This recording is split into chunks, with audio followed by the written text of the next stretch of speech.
Hi, Mavi here. Here's a quick tutorial on making a little background, kind of like a candy cane striped or Christmassy background paper for a scrapbooking page. And it's really easy, and I'm going to start off by making a pattern, which is going to look like this. And the end result is going to be a background. So you can change the colors however you want. You could use whatever your theme is, and this can also be used for tons of other projects. I'm just working on some of my Christmas cards. So what we're going to do is we're going to start with a new file, blank file, and we are going to set the dimensions to 150 pixels by 150 pixels, and we're going to set the resolution to 72.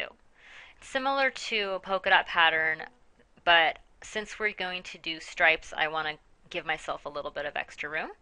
So I'm going to title this Stripes. I'm going to set the background to transparent. Next, I'm going to use my magnifying glass and I'm going to zoom in, make it a little bit bigger. Okay, the first thing I like to do is I'm going to go up to View, New Guide, and I'm going to set a guide at 50 pixels vertical.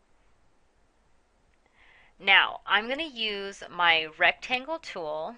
I'm going to set the color to white because that's going to be my middle stripe. And I'm going to draw a rectangle, and I'm going to line that up. It's going to be 50 pixels wide. That's going to be one of my stripes. I'm going to go ahead and I'm going to duplicate this, and I'm going to change the color to red. I'm not going to use bright red. I'm going to use a little bit of a darker red.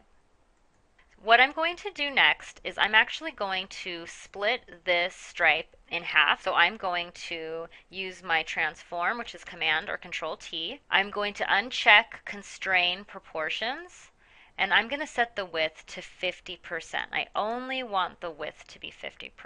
And that is going to be my right and left stripes. So I'm going to go ahead and drag this guy all the way over to the edge. I'm going to use my Move tool. I'm going to drag the white rectangle to the middle, and I'm going to make another copy of the red stripe, and I'm going to drag it over to the side. Now, you want to make sure that the rectangles are going to fill the entire length of your file. So you want to make sure that it goes all the way down. Sometimes I'll actually make it a little bit bigger so that I don't have any gaps. So I'm going to stretch this one out just a little bit. All right, so this is what my pattern stripe is going to look like. I'm actually going to merge the visible layers. I'm right-clicking and choosing Merge Visible. I'm going to go up to Edit, Define Pattern. I'm going to call this Stripe. Click OK. Next, I'm going to go ahead and start working out my background paper. So I'm going to create a new file.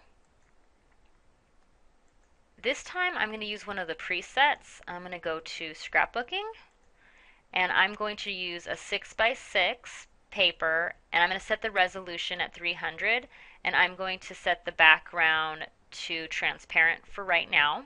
You can decide what you want to make the color later. And I'm going to fill this with dark green so I can see the contrast right here. I'm going to use my paint bucket. I'm going to fill that in. Okay, now I'm going to create a new layer.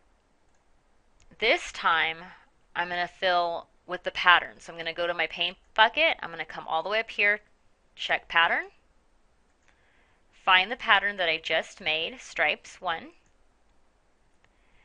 and I'm going to fill that layer with the stripes. There you go.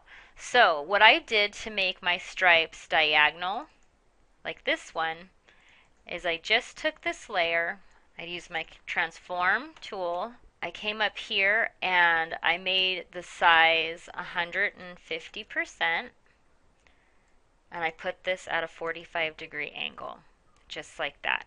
So you can actually make this a little bit smaller. You can tighten it up just a little bit if you want. It's totally up to you. And there you have it. Super easy. Now you can go ahead and add whatever you want. If you want to use picture placeholder. You can decide what you want to do. If you're making a Christmas card, you can use a couple of different shapes like that.